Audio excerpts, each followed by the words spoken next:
Eu tenho certeza que nessa semana você deve ter feito algum plano para melhorar um pouco a sua vida em alguma coisa. Por exemplo, alguma coisa na área de alimentação. Você deve ter pensado alguma coisa.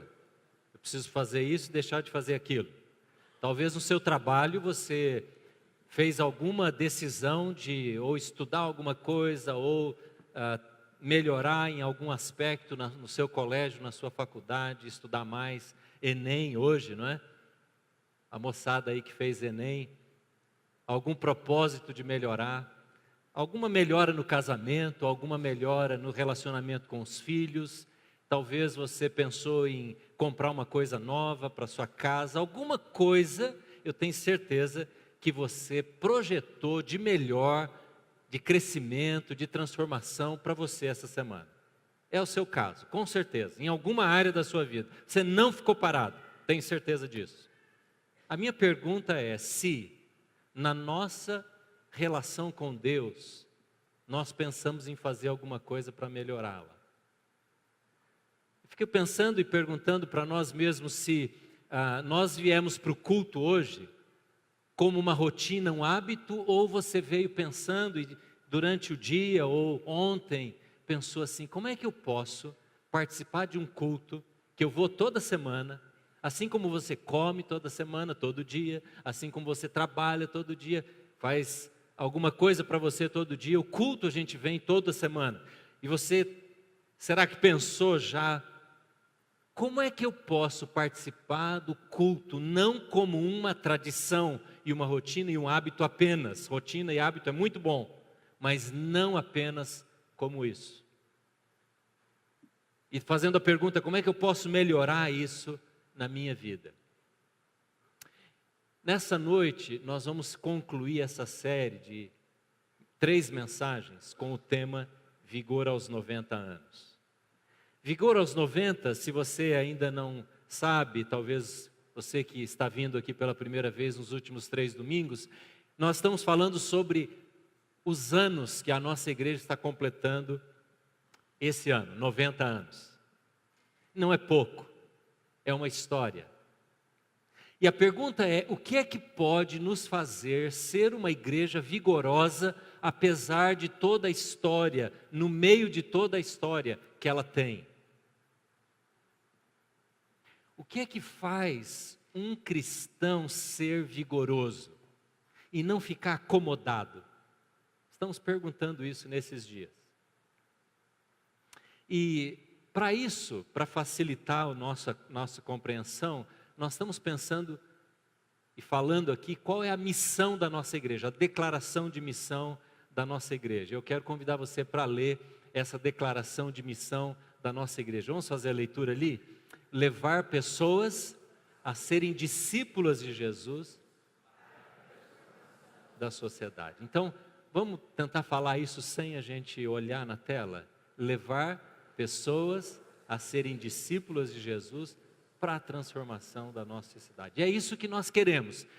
Quando você vai num lugar e você vê lá missão, ou num site de uma empresa, há até famílias que colocam missão, isto é, define aquilo para o qual nós existimos, isto é, o propósito de vida da existência da igreja, é este, levar pessoas a serem discípulos de Jesus, e como consequência disso, nós queremos ver transformação na sociedade. Então nós estamos falando de uma igreja que se multiplica, não é? Porque se você quer levar pessoas a serem discípulos de Jesus, e essas pessoas vão ser também discípulos que vão multiplicar, que vão levar outros a serem discípulos de Jesus, e é assim que a gente vai transformando a sociedade, nós estamos falando de uma igreja multiplicadora, de pessoas que se multiplicam e, portanto, a igreja que se multiplica. Na história dessa igreja, aconteceram algumas multiplicações. Acontece sempre multiplicação. Deixa eu fazer uma pergunta aqui. Quem são as pessoas que estão aqui com menos de 2 anos de frequência? Talvez você nem seja membro ainda da igreja, mas que de alguma maneira uma pessoa aqui ou a igreja toda causou um impacto na sua vida. Menos de 2 anos, pode ser 1 mês. Levante a mão. Tá bom, então essas pessoas, elas têm sido multiplicadas. E nós poderíamos ir falando de tempos muito maiores, 10, 20, 50, 80 anos. E isso está acontecendo o tempo todo. Como igreja, como corpo e comunidade, a gente também tem tido multiplicações. Eu me lembro quando a avenida que leva a gente para Coab, a Avenida Ana Jacinta, era terra. Alguém lembra disso? Faz tempo, gente. E a gente estava iniciando, essa igreja estava iniciando a segunda igreja, que passou a ser depois chamada segunda igreja. Essa igreja se multiplicou e começou a segunda igreja. Isso já há 35 anos talvez atrás. Depois a igreja se multiplicou na igreja lá no Ana Jacinta. Também quando aquele bairro do Ana Jacinta era tudo terra. E tinha a pastora Nice que morava lá e outras pessoas. E na casa delas nasceu uma igreja com cultos que aconteciam na residência. Então a igreja foi se multiplicando. Depois, Vale do Sol, também na casa de uma família, da Amélia e do Ayrton. Depois, Brasil Novo, também na casa de uma família, de uma mulher, da nossa irmã Lia. Depois, Bernardes, também na casa de uma família, do Gilberto, da Neuza, da Joana, 2, 3 famílias ali. E as igrejas, e assim essas igrejas foram nascendo, e essa igreja mãe foi se multiplicando. Algumas estão andando com as próprias pernas já, outras ainda dependem da nossa igreja. Então, esta declaração de missão fala sobre esse processo de não apenas gerar membros da igreja, mas gerar pessoas que são discípulos, e nós falamos isso bastante na semana passada. Membros que são discípulos. Agora eu quero trazer para você uma declaração nova hoje, que é a declaração de visão, ou da visão da nossa igreja. Qual a diferença entre missão e visão? É muito simples. A declaração de missão é aquilo que é a nossa essência, aquilo para o qual nós somos criados e existimos. Agora veja lá o próximo slide, a declaração da nossa visão, isto é, como é que para alcançar aquilo a gente vive? Como é que a gente vive? A gente vive assim. Você pode ler comigo essa declaração da visão da nossa igreja, que é a prática do dia a dia, daquilo que nós vivemos, da maneira como nós queremos ser. Vamos ler juntos? Ser uma igreja que adora a Deus, vive na obediência aos princípios da palavra, tornando-se relevante. Eu sei que é uma frase longa, mas para ajudar a gente, eu quero pensar em 3 gestos. A primeira frase, o gesto é assim, com as mãos para o alto, porque nós estamos falando sobre adoração. Então esse gesto pode simbolizar que nós queremos ser uma igreja que adora a Deus, tá bom? Você pode erguer a mão assim? Será que dá? Se você puder, não estiver segurando nenhum bebê aí, né? Senão ele vai cair. Ser uma igreja, vamos falar juntos então? Ser uma igreja que adora a Deus. Ok, o segundo gesto é muito simples, é esse. Dando a ideia de alguém que está lendo a palavra, recebendo a palavra. Vamos falar a segunda frase? Vive na obediência. E o terceiro gesto, a terceira frase, é assim, muito simples. Tá bom? Vamos ler a terceira frase? Na comunhão através da célula. Então, o verbo é vive, né? Na frase de cima, vive na comunhão através das células. Então, uma igreja que adora a Deus, vive na obediência à palavra e na comunhão com os irmãos, uns aos outros.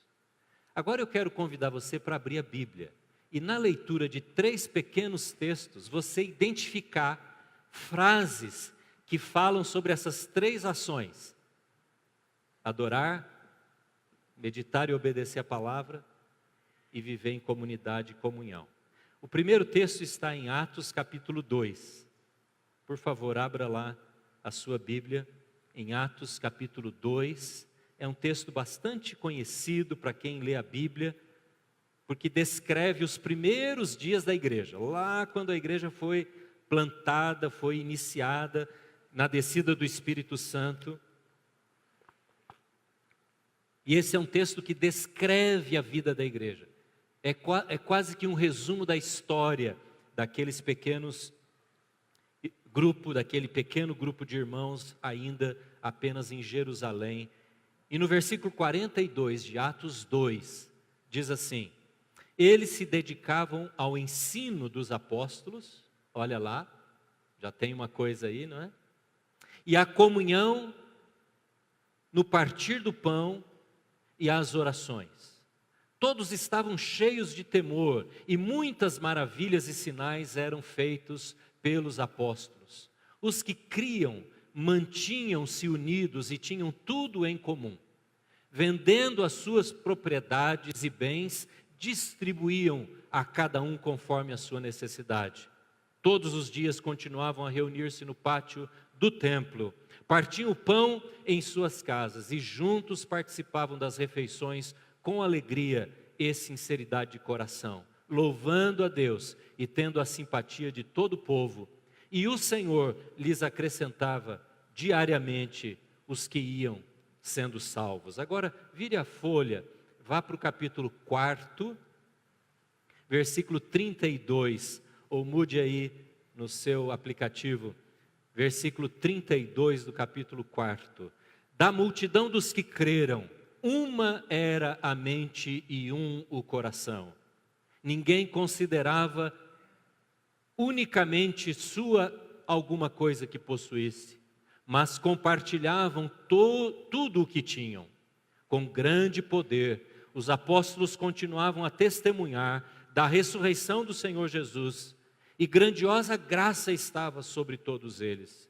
Não havia pessoas necessitadas entre eles, pois os que possuíam terras ou casas as vendiam, traziam o dinheiro da venda e os colocavam aos pés dos apóstolos, que o distribuíam segundo a necessidade de cada um. Agora, um pouquinho mais para frente, capítulo 5, versículo 12. Capítulo 5, versículo 12. Os apóstolos realizavam muitos sinais e maravilhas entre o povo. Todos os que creram costumavam reunir-se no pórtico de Salomão. Dos demais, ninguém ousava juntar-se a eles, embora o povo os tivesse em alto conceito. Em número cada vez maior, homens e mulheres criam no Senhor, eles eram acrescentados, de modo que o povo também levava os doentes às ruas e os colocava em camas e macas, para que pelo menos a sombra de Pedro se projetasse sobre alguns enquanto ele passava. Afluíam também multidões das cidades próximas a Jerusalém, trazendo seus doentes e os que eram atormentados por espíritos imundos, e todos eles eram curados. Pai, nós lemos a Tua palavra e nós te pedimos que, como ela é tão clara, ela se torne clara e viva e vida nos nossos corações, nos chamando para sermos a Tua igreja vigorosa, hoje, agora, como ela foi naqueles dias. Oramos assim, em nome de Jesus. Amém. Irmãos, o primeiro gesto é assim, não é? Quando esta frase diz que nossa visão é que sejamos uma igreja que adora a Deus. Amados irmãos, nós fomos criados para adoração. Você foi criado para adorar a Deus. No estudo da fenomenologia da religião, os estudiosos desta área estudam as culturas, estudam as manifestações religiosas que acontecem em todos os povos. E um fato que é predominante em praticamente todas as culturas é o fato de haver manifestação religiosa em todas as culturas. Nós podemos discutir como é que essas manifestações acontecem e como é que essas religiões ou esses cultos são praticados por elas, mas em todos os lugares, nas tribos mais primitivas. Você pode pegar na Amazônia brasileira, ou nas culturas mais desenvolvidas, algum relacionamento com o sobrenatural, com o místico, é desejado pelo ser humano. Isto talvez seja a prova, o sinal, para aqueles que assim veem, mais fácil de vermos como é que nós somos criatura de Deus, porque Ele colocou em nós o desejo de um relacionamento com o Ser Supremo. Isso está em nossa alma, na nossa existência, no nosso DNA. Há um livro muito interessante, escrito por um missiólogo chamado Don Richardson, e o título do livro é O Fator Melquisedeque, e ele analisa muitas culturas, como missiólogo que é. E ele vai apontando nas culturas como é que os sinais da revelação de Deus, ainda que às vezes muito pequenos, sinais pequenininhos, falhos, misturados com crendices, com religiões animistas, mas estão presentes na cultura, nas culturas. Nós somos criados para adorar a Deus. Você foi criado para adorar a Deus. Há um vazio em nós que só é preenchido pela adoração a Deus. Por isso Jesus fala, ninguém vem ao Pai senão por mim. Ele é a nossa ponte de ligação com Deus. O problema é que nesse anseio, nesse desejo da adoração, existem ruídos no meio do caminho. Sabe um ruído muito presente no nosso meio? No nosso meio, no meio cristão, no meio evangélico. Rituais, rotina, hábitos. Quando a gente acha que participar de um culto cumpre aquela parte da visão. Quando que pode ser ao mesmo tempo a participação num culto ou a participação num ritual, ser um ruído neste relacionamento de adoração com Deus. A gente acha que aquilo que acontece dentro das quatro paredes de um templo pode dizer mais sobre adoração do que aquilo que acontece no nosso quarto, dentro do nosso carro, ou na nossa mesa de trabalho, ou em qualquer outro lugar. Então são esses ruídos que vão acontecendo. E nós nos satisfazemos em ficar como que no meio do caminho. E ao invés de fato adorarmos a Deus, passamos a ser como uma tribo, um grupo animista, que ao invés de adorar o Deus verdadeiro, Criador do céu e da terra, ele adora as manifestações da criação. Você sabe nas histórias, seu conhecimento sobre povos que adoram a criatura ao invés de adorar o Criador. Esses ruídos acontecem. E pode acontecer comigo e com você. Ao invés de estarmos aqui com o objetivo e com a consciência de que estamos adorando ao Senhor, nos perdermos naquilo que acontece nessa 1h30 dentro do templo. E acharmos que cantando, ou que recebendo a palavra, ou que orando, estamos adorando a Deus. E Jesus aí vai explicar que a adoração não depende do lugar, que a adoração depende de um relacionamento com Cristo. E aqui eu quero dizer, não há adoração real, verdadeira, sem a conversão a Cristo. Não há possibilidade de alguém adorar a Deus, então de sermos uma igreja que adora a Deus, sem que cada pessoa que participa entre nós tenha uma experiência real, verdadeira com o Senhor Jesus. Porque a adoração nasce neste relacionamento com o Senhor Jesus. Então podemos nos perder. E a gente precisa estar atento ao que fazemos e como nos comportamos, como experimentamos a nossa experiência no culto. Irmãos, pode se tornar uma rotina, um hábito, que vai fazer até, às vezes, mal para nós. pastor William leu agora há pouco um texto em Joel, e Deus está dizendo: não rasguem as suas roupas, rasguem os seus corações. O que é isso? O profeta está dizendo, ritual, rasgar as roupas, que era um ritual, tornar as roupas um trapo, para ser como um símbolo de alguém que se quebrantava diante de Deus. Esse ato de rasgar as roupas era muito comum quando alguém queria mostrar arrependimento. Mas o profeta diz ao povo: não rasguem as roupas só, rasguem o coração diante de Deus. Isto é o ruído que pode acontecer. Então, a gente vem para o culto, mas não adora. Deixa eu dar algumas sugestões para você.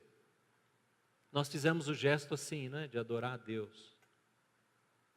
Eu queria sugerir para você, e você sabe que aqui na nossa igreja a gente tem muita liberdade, não é? Há pessoas que cantam durante o louvor sentados, não tem problema. Há pessoas que erguem as mãos, mas eu queria sugerir a você que na adoração, nessa busca, nesse desejo de participar do culto de fato como adorador, você experimentasse envolver não só a sua mente, mas as suas emoções, os seus sentimentos. Experimente, talvez hoje não dê mais, né? Experimente na domingo que vem, no sábado à noite, quando você estiver participando de uma música, de um cântico, e estiver cantando lá, todo o poder pertence a Jesus, feche os seus olhos, erga suas mãos, envolva-se emocionalmente na adoração a Deus. Não fique distraído. Sabe por que tem essa lâmpada aqui? São elementos que podem ajudar você, mas não deixe que isso te atrapalhe. Às vezes você vem para o culto tão distraído e desatento do que de fato é a nossa tarefa quando estamos aqui, de adorar, cultuar ao Senhor, declarar a sua honra e a sua glória, que a gente se perde nesses detalhes. A gente se perde. Cuidado para você não perder. E isso vai se tornar um hábito e vai prejudicar a sua vida. Porque você vai achar que está tudo bem, mas não está tudo bem. Outra dica que eu quero dar: o culto, você pode perguntar assim, mas para que serve? Por que eu devo vir ao culto todo domingo? Vários textos que nós lemos aqui falam desse ajuntamento coletivo, não é? Desse ajuntamento do povo no Pórtico de Salomão. O Pórtico de Salomão era um lugar que ficava ao lado do templo, que era de uma construção antiga, mas que havia ficado. E era um lugar livre para todas as pessoas se ajuntarem. Cabia muita gente, um lugar aberto. E diz o texto que no Pórtico de Salomão, eles se reuniam como igreja e depois iam para as casas. Então, essa dinâmica do templo. E por que a gente mantém a dinâmica do templo? Todo domingo a gente se reúne, você vem aqui, você senta para ouvir o pastor pregar, você participa do louvor. Por quê? Deixa eu dar uma dica. O que acontece aqui, o que acontece no culto, semanalmente, deve ser para nós um modelo do que deve acontecer no nosso dia a dia. O que acontece aqui não é para ficar aqui. O que acontece aqui a gente deve levar como um rito, como uma prática para segunda-feira. O que significa isso? Significa que no nosso dia a dia nós temos que praticar o louvor. Nós fizemos agora há pouco aqui. Quando você levanta e você sai da sua cama, você lembra que você participou de um culto. E esse culto inspira a sua vida. E aí então você abre a sua boca e você proclama louvor a Deus, ao invés de proclamar queixa de qualquer coisa, reclamação. Porque a gente aprendeu que o culto se repete na vida. E aí então a gente não cria dicotomia entre o templo e a vida. Isso é um problema muito grande. A pessoa participa de um culto durante o domingo, não é? Cumpre o seu dever religioso e depois vive como quer. O culto nos joga e nos modela a vida. Então nós nos ajoelhamos aqui, não foi? O pastor ele pediu, quem puder se ajoelhe. Talvez você não pôde se ajoelhar apertadinho aí, mas esse tempo de oração, de joelhos na nossa casa, de intercessão, de dependência de Deus. Irmãos, você não está sendo chamado, nós não estamos chamados para nos ajoelharmos aqui no templo apenas. O templo nos lança, nos modela, é como um molde onde a gente coloca a nossa vida, você compreende isso? Então, nós repetimos na vida o que acontece aqui. Aí a gente vai ser uma igreja que adora a Deus.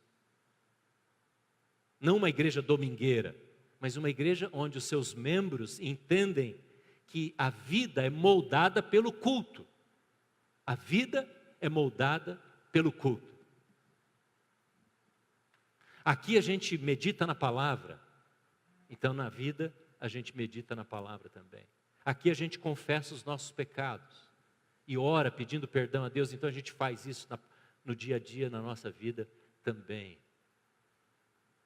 E o perigo é, se a gente separa essas duas coisas, a gente tem uma experiência religiosa, mas a gente não tem relacionamento com Deus. Porque culto apenas não sustenta relacionamento com Deus. Só o culto.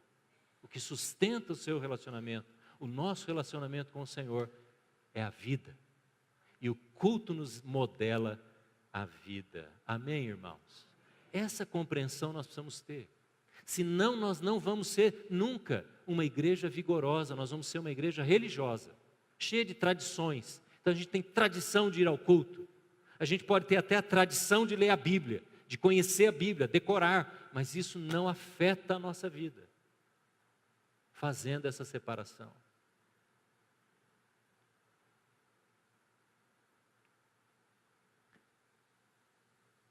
Semana passada, veio aqui um casal, uma família. Eu não sei se eles estão aí, o Wagner está aí ou não? Acho que não.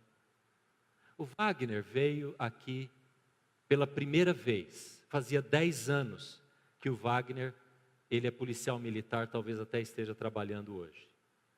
O Wagner sentou lá no último banco. E quando terminou o culto, ele veio conversar comigo e com o pastor Rodrigo aqui, que nós conhecemos o pai do Wagner, que é pastor. Muitos aqui conhecem, o reverendo Gessé de Andrade. Muita gente conhece. Está bem doente já, idoso. E o irmão do Wagner, o irmão mais velho dele é pastor. E eles ficam pegando no pé do Wagner, ele contando isso para nós. Eu vou dar um pano de fundo, depois você vai ouvir um testemunho dele. Porque ele precisava voltar para a igreja. Fazia 10 anos. E ele, depois do culto, contou o testemunho dele. Ele veio para nós e contou o testemunho. Como o culto, estamos falando de culto, como é que o culto impactou a vida dele no domingo passado? Quando eles entraram, ficaram sentados lá com duas crianças pequenininhas, lá no último banco.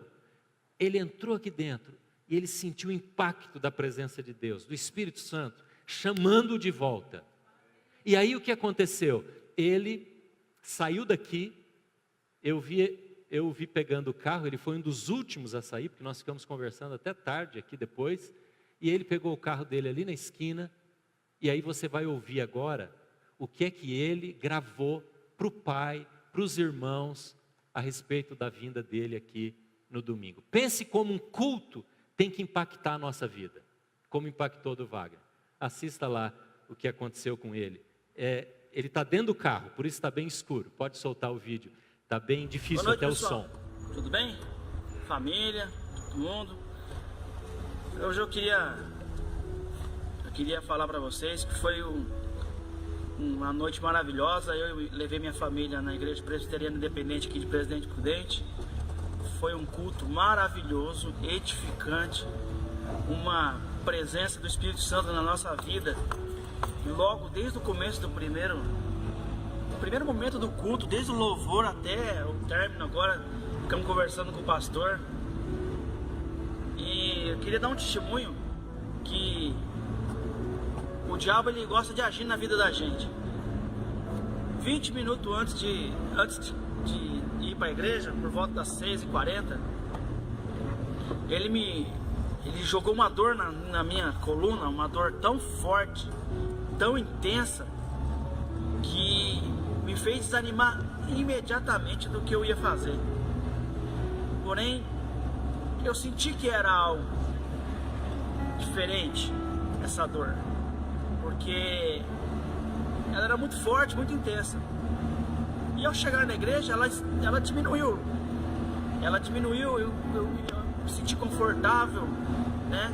E o culto foi um espetáculo. Me emocionou muito, emocionou a Laura. Laura adorou a igreja. Laura, meus filhos, a Sofia foi para a escolinha, né? Tive Santa Ceia hoje, faz tempo que eu não participava da Santa Ceia. Eu queria deixar esse testemunho para vocês, aí do grupo da família. Uma boa noite para vocês. Aqui tá a Laura, né? E as crianças aqui atrás, a Sofia e o Lobo. Um abraço para vocês e boa noite. A questão não é o que aconteceu com o Wagner. Não precisa ser igual comigo e com você. Mas o Espírito de Deus quer usar as nossas oportunidades coletivas para impulsionar o nosso coração. Mas isso depende de nós. De fato termos expectativa com o que Deus quer fazer, quer falar, quer tocar, quer moldar na nossa vida. Para que o culto não passe como um ritual sem nexo, sem sentido, sem poder de transformação da nossa vida. Essa é a igreja que nós queremos ser, uma igreja que adora a Deus e que vem ao culto, inspira, se a gente pode usar essa comparação, inspira e depois sai para a semana e expira, nessa prática da presença de Deus. Queria desafiar você hoje a dizer: eu quero viver a minha vida exercitando aquilo que eu experimento, que eu faço coletivamente no culto. Essa é a razão de nos reunirmos coletivamente, jogar a nossa vida para ser moldada por essa prática na nossa vida pessoal, na nossa vida conjugal, nossa vida com os filhos. Esse culto a Deus que é feito no dia a dia. Outra marca da nossa declaração de visão, se puder voltar a frase, é que nós vivemos na obediência aos princípios da palavra de Deus. Veja, a ênfase aqui é viver na obediência aos princípios, não às normas. Você já tem ouvido isso aqui muitas vezes. Princípio é diferente de norma, de regra. As normas e as regras são temporais, mas os princípios extraídos das normas são eternos para todo o tempo na nossa vida. Eu tive um entendimento esses dias, lendo o Salmo 119. A Jane e eu estamos fazendo meditação diária num livro dos Salmos, chamado Os Cânticos de Jesus, ou os cânticos que Jesus cantava, os Salmos. Todo dia um pedacinho de um Salmo. E nós estamos no 119, e a gente está meio, demorando ali, porque o 119 é grande, né? Então um pedacinho cada dia. E esse livro ajuda a gente. E nós estamos lendo. E um versículo que me chamou a atenção no Salmo 119, na verdade 2, foram, se você quiser abrir, Salmo 119, versículo 18. O Salmo 119, versículo 18, diz assim: abre os meus olhos, para que veja as maravilhas da tua lei. Você pode repetir? Eu vou falar e você repete, se você não abriu a Bíblia. Abre os meus olhos, as maravilhas da tua lei. E eu fiquei pensando o que significa isso, e me lembrei de uma pintura que eu quero mostrar para você, feita por Sigurd Koder. ele é um padre que faleceu já há 3 anos. Eu já mostrei essa pintura. Se puder apagar um pouquinho a luz, porque eu quero que você observe bem isso. Esse quadro se chama Leitura da Bíblia. Observe. Que horas esse homem está lendo a Bíblia? O que é que está acontecendo com esse homem na leitura da Bíblia? Esse pintor tem muitos quadros de eventos bíblicos, especialmente eventos de Jesus. O que está acontecendo com ele? O que está acontecendo com a Bíblia? O que acontece no corpo, no rosto, na roupa desse homem, por ele estar lendo a Bíblia? E quando eu li esse versículo, abre os meus olhos, eu lembrei desse quadro porque, como você está vendo, há uma luz que sai, que emana, que vem da Bíblia e que jorra sobre o rosto desse homem, inclusive sobre aquele manto, né, que está sobre a sua cabeça. Você percebe que ele está iluminado pela luz que sai da palavra de Deus. Essa pintura diz muito sobre a nossa declaração de missão, que diz viver na obediência dos princípios da palavra de Deus. Mas ela diz uma parte apenas, porque veja, o que está acontecendo é que esse homem recebe esse banho de luz, como se essa luz estivesse entrando nos olhos, na mente. Imagina como um raio que entra no cérebro e vai determinar como esse homem pensa. Essa palavra vai determinar como ele raciocina, como ele entende a vida. Essa luz que brilha, mas não brilha apenas na face dele, brilha na alma dele, brilha no coração, no entendimento, no raciocínio, nas percepções, na maneira como ele interpreta as situações da vida dele.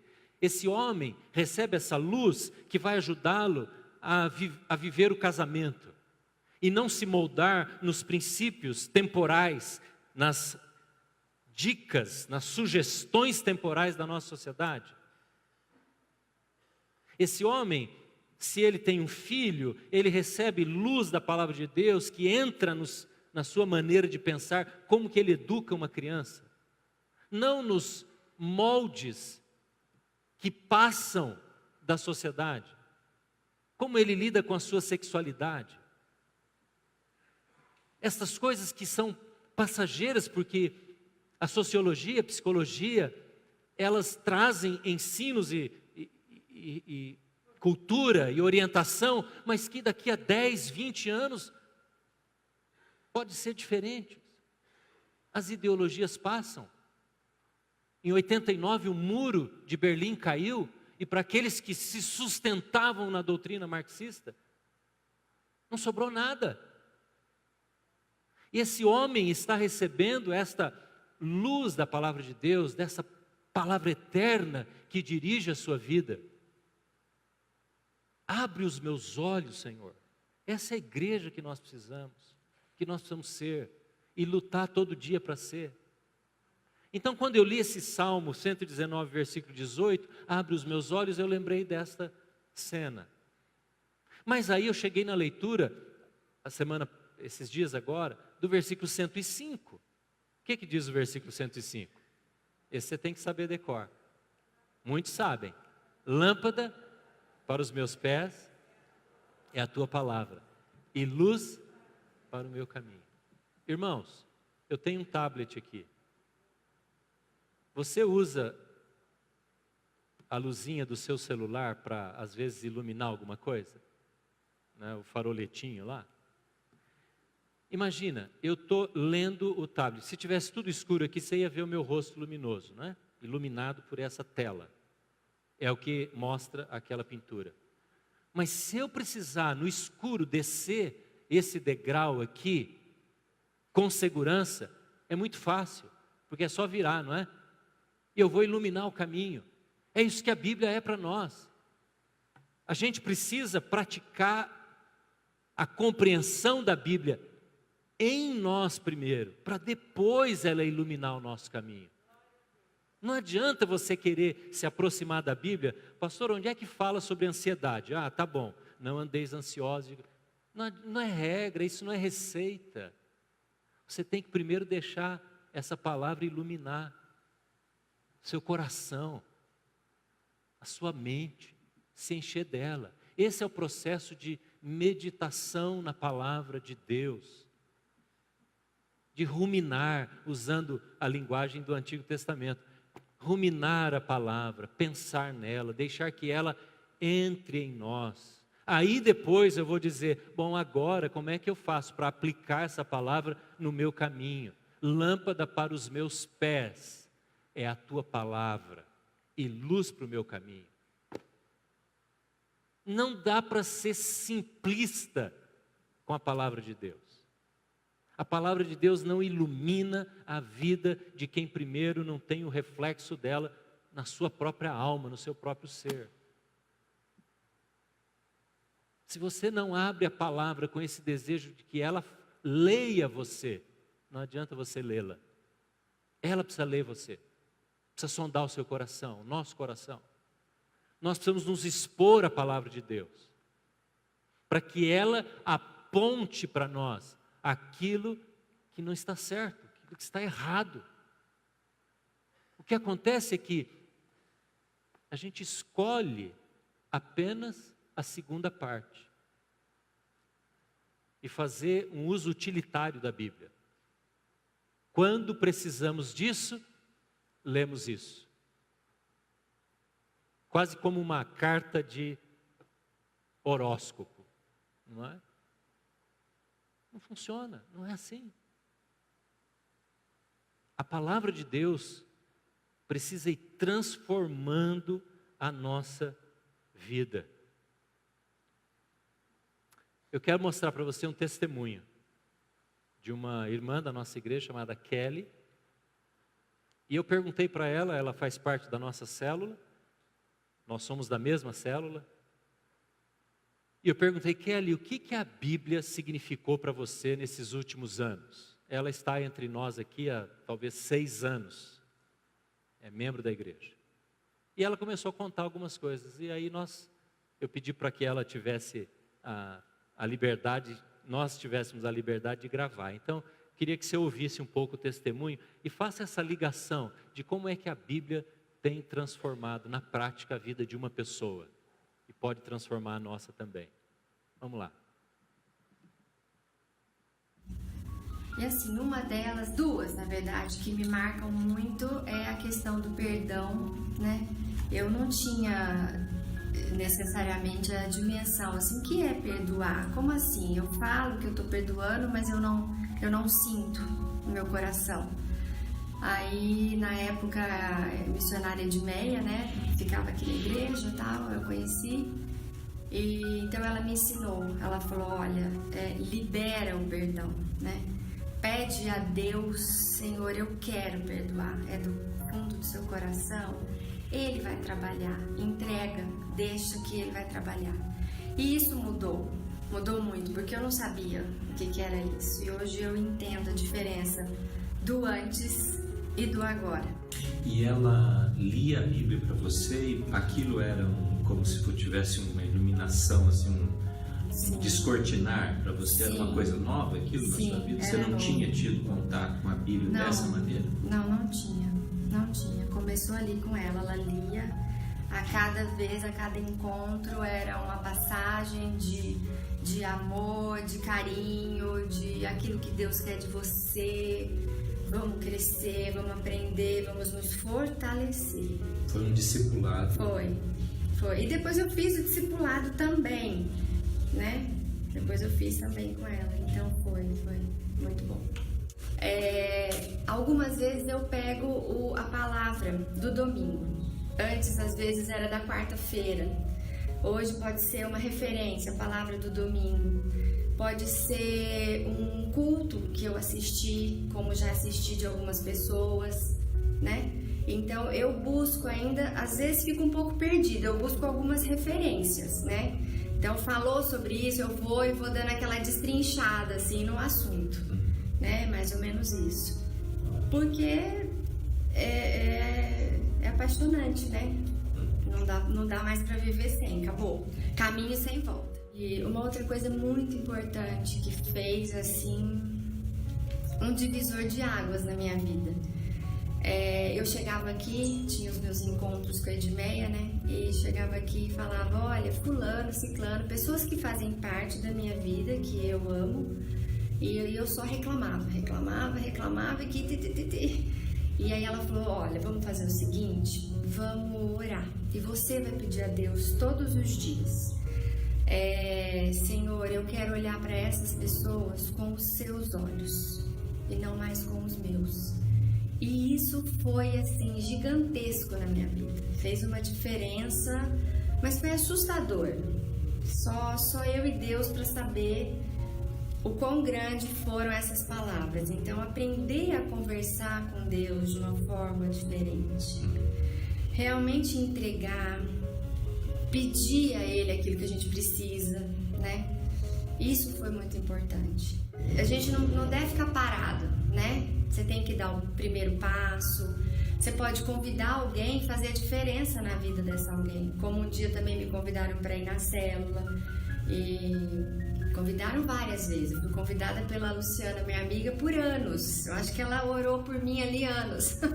Até o dia que eu aceitei, né? E fez a diferença na minha vida, no meu casamento.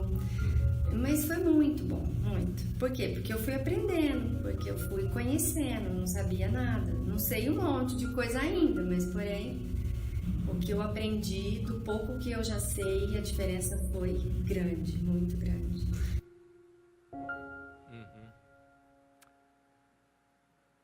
A terceira frase da nossa declaração de visão é que nós vivemos na comunhão e, no nosso caso, que se manifesta de forma mais particular através das células. Então, como está declarado ali, vive na comunhão através das células. A Kelly deu esse testemunho de como ela foi desafiada a participar de uma célula e o quanto isso tem feito importância, transformação na vida dela. Sabe que na Bíblia, no Novo Testamento, tem mais de 40 frases cujo início é uns aos outros, ou o final, uns aos outros.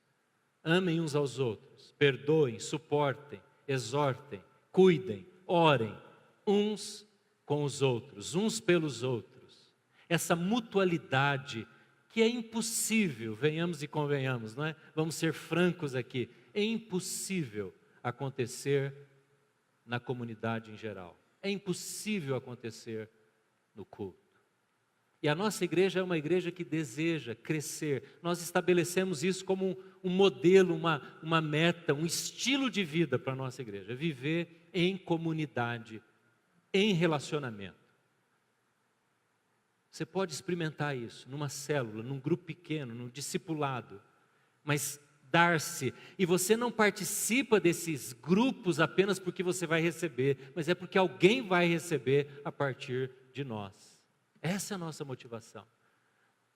Não é tão importante se aquilo vai ser útil tanto na sua vida, porque você pode dizer, eu posso viver sem isso, mas há alguém que precisa da nossa participação, do nosso envolvimento. Como diz o texto, participavam no culto no templo e de casa em casa partiam o pão. Há uma parábola escrita por um estudioso da área de célula no mundo. E o escritor dessa parábola diz que Deus criou uma igreja com duas asas. E essas duas asas eram iguais em importância e em tamanho, lá em Atos. E a igreja voava voos muito altos, porque ela exercitava a prática das duas asas. O grupo grande, o ajuntamento coletivo no pórtico de Salomão, e a casa em casa, a outra asa. E ele diz, o escritor dessa parábola, que um dia a enciumada serpente, inimiga do evangelho, inimiga da igreja, que não tinha asa nenhuma e não podia voar, propôs para a igreja, trouxe para a igreja a possibilidade de desenvolver mais a asa grande. E ele diz que isso aconteceu no quarto século com Constantino, quando ele simplesmente deu templos em qualquer lugar para a igreja se reunir. E aí então ele diz nessa parábola que a serpente propôs que a igreja voasse mais alto, porque a asa do grupo grande ficaria maior, seria bem maior. E o que aconteceu é que a asa do grupo pequeno foi atrofiando. E ao invés de voar mais alto, mesmo tendo uma asa maior desse lado, ela começou a perder a altura. E ele termina, estou resumindo a história, de uma maneira a colocar como um despertamento da igreja, quando a igreja volta-se para a vida em comunhão. Então ela adora a Deus, ela vai para a palavra, mas ela vai para a comunhão. E aí então ela pode voar de novo e alcançar pessoas e tocar na vida das pessoas, porque pessoas tocam na vida de pessoas. Se eu fizer uma pergunta aqui, que é a seguinte: como foi que você conheceu a Cristo? Provavelmente, mais de 80% do nosso grupo vai dizer de duas maneiras: ou através de pessoas na sua família, ou amigos. Pense na sua vida. Ou foram seus pais, um parente, um amigo, bem ligado a você. Porque pessoas tocam na vida de pessoas. Pouquíssimos, eu não sei se teríamos aqui alguns que diriam assim: eu estava passando em frente ao prédio da igreja um dia, entrei e me converti, entreguei a minha vida a Cristo. Porque não é instituição reunida que toca na vida de pessoas, é gente. Somos nós que abençoamos o outro, dentro de casa e através dos nossos relacionamentos. Então, o evangelismo nessa igreja que vive em comunhão, ele é orgânico, ele é por amizade, ele é através de um relacionamento natural. Você já percebeu que a gente, diferente de outras igrejas, nós não fazemos, ou raramente fazemos, e aqui não é nenhuma crítica a quem faz, cultos de evangelização. A gente não faz. Onde a gente fala assim: traga o seu amigo não convertido. Você tem que trazê-lo sempre, não é um culto especial, onde a gente fala para ele assim. Nós brincamos entre os pastores, né? Que às vezes a gente faz uma programação na igreja, que é quase como uma armadilha. E a gente prepara tudo para que a pessoa venha, e a gente fala assim para o amigo: vai lá, vai ser legal, tem boa música. A gente não fala que ele vai ser convidado a aceitar Cristo. E aí no final do culto a gente diz: agora você que está aqui, que você foi convidado. E aí o cara já fica se sentindo assim: está todo mundo me olhando, porque eu sou novo aqui. Agora eu vou ter que aceitar Cristo. A gente não faz isso. Porque nós queremos que o desafio seja na nossa vida, tocando vidas onde a gente está. É assim que a gente se torna um sinal do reino de Deus, como está escrito lá. A gente se torna relevante. Comunhão, comunidade. Nós queremos ser uma igreja relevante, que marca pessoas. Mas a gente só vai conseguir isso se eu e você marcarmos pessoas. Se nós estivermos em comunidade e através da nossa comunidade a gente se tornar atraente para as pessoas. Atraente.